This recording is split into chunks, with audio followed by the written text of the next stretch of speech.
Hello and welcome to the Citizen Science Training Modules. I'm Dr. Chuck Higgins from Middle Tennessee State University and the Radio Jove project. Radio Jove collaborates with the Sunrise mission to bring you these training modules. Our contributors are listed below, as well as our funding sources. This is Training Module 1.1, an introduction to radio astronomy. The prerequisites for the training modules are a high school level of general science, and for this one particularly, Training Module 1.0.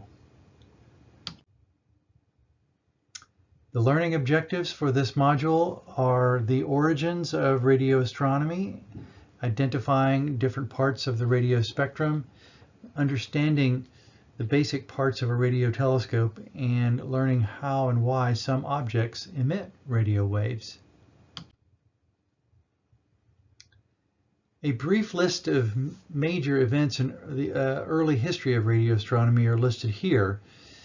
Using the research on electromagnetic radiation from Maxwell, Hertz, Tesla, and others, the radio began in the 1890s by Italian inventor Guglielmo Marconi with his work on the wireless telegraph. Carl Jansky in 1932 first measured an extraterrestrial radio signal with a radio telescope. Soon after Jansky's discovery, Grote Reber built his own radio telescope in his backyard and first mapped the galaxy at 160 megahertz. You can see Jansky's and Reber's antennas here in the images. One might consider Reber the first citizen science radio astronomer. Many other early discoveries are listed here, with an incredible growth of radio astronomy after World War II.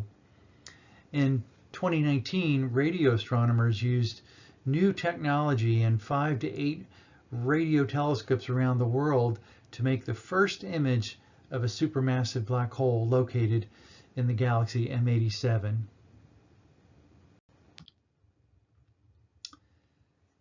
This image shows you the radio window.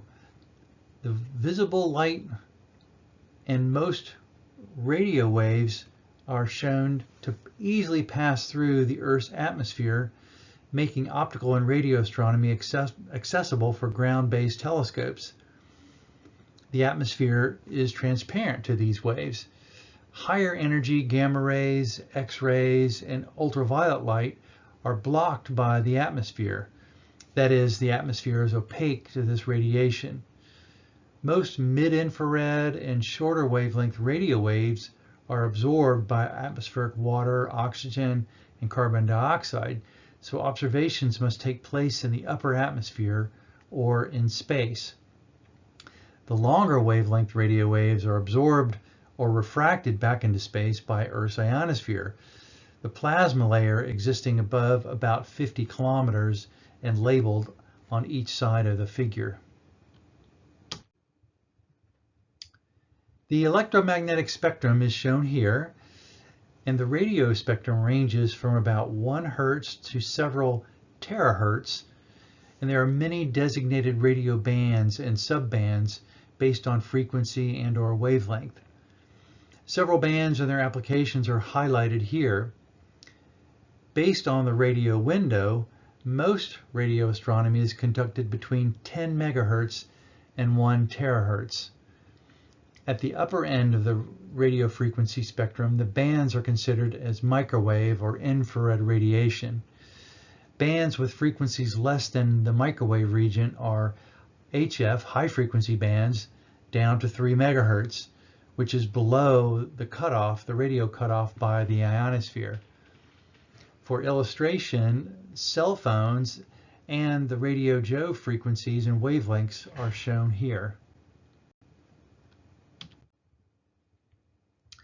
Radio astronomy, of course, requires a radio telescope, and a radio telescope consists of 3 basic parts: the antenna to collect radio waves, the receiver, to amplify and filter the signals, and a recorder to record the signals for analyses.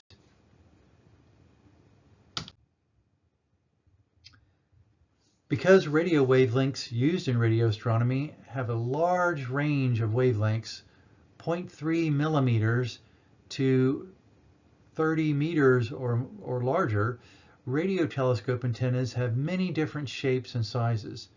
Shorter wavelength radio signals use large radio dishes to collect and focus the radio waves, much like an optical telescope mirror. Basic optics tells us that the resolution of the images produced are inversely proportional to the wavelength of light collected. Thus, making radio images with good resolution requires very large dishes or large arrays of dishes. However, as the wavelengths get longer to meters or tens of meters, dishes become impractical, and antennas like a Yagi, shown here, or a dipole are required. Radio astronomy sources of radio emission include solar system objects like the sun and planets, many types of objects within the Milky Way like star formation regions, pulsars, supernova remnants, and extragalactic sources like radio galaxies, quasars, and cosmological signals from the beginnings of the universe. Radio emission is generated in two basic categories: that due to thermal emission due to the temperature of the object, and non-thermal emission from charged particle motion.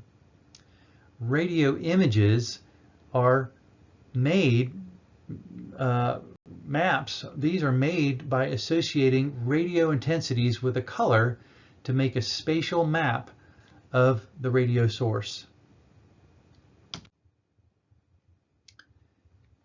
Thermal radio emission occurs by three different mechanisms.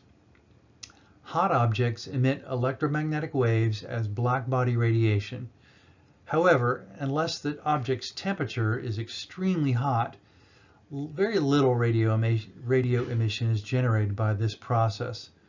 More thermal emission occurs in low-density plasmas from electron-ion particle interactions as free emission. Called Bremsstrahlung, or braking radiation, it is caused when particles emit energy in the form of electromagnetic radiation at the expense of its kinetic energy during an electron-ion interaction. Finally, thermal radio waves can also be generated by atomic processes like spectral line emission. Spectral line emission occurs when the electrons of excited atoms change energy levels, emitting energy as they return to the ground state. The most famous radio wave spectral line is the 21 centimeter line from atomic hydrogen caused by a small spin flip energy difference between the nucleus and the electron. Non-thermal radio emission is a very important process, particularly gyromagnetic processes. Gyromagnetic emissions involve moving charged particles in magnetic fields, like planetary or solar magnetic fields. Depending on the energy of the moving charge, cyclotron or synchrotron radio emission results. Pulsar radio emissions result from a gyrosynchrotron process, where a rotating neutron star emits radio waves from the plasma near the intense magnetic poles. Finally, radio emission is also generated by a microwave laser-like process called a maser from molecular clouds and some planetary and solar magnetospheres. Once again, this is a short but good list of resources on introductory radio astronomy. Thank you for watching. Next, we will learn about radio wave propagation.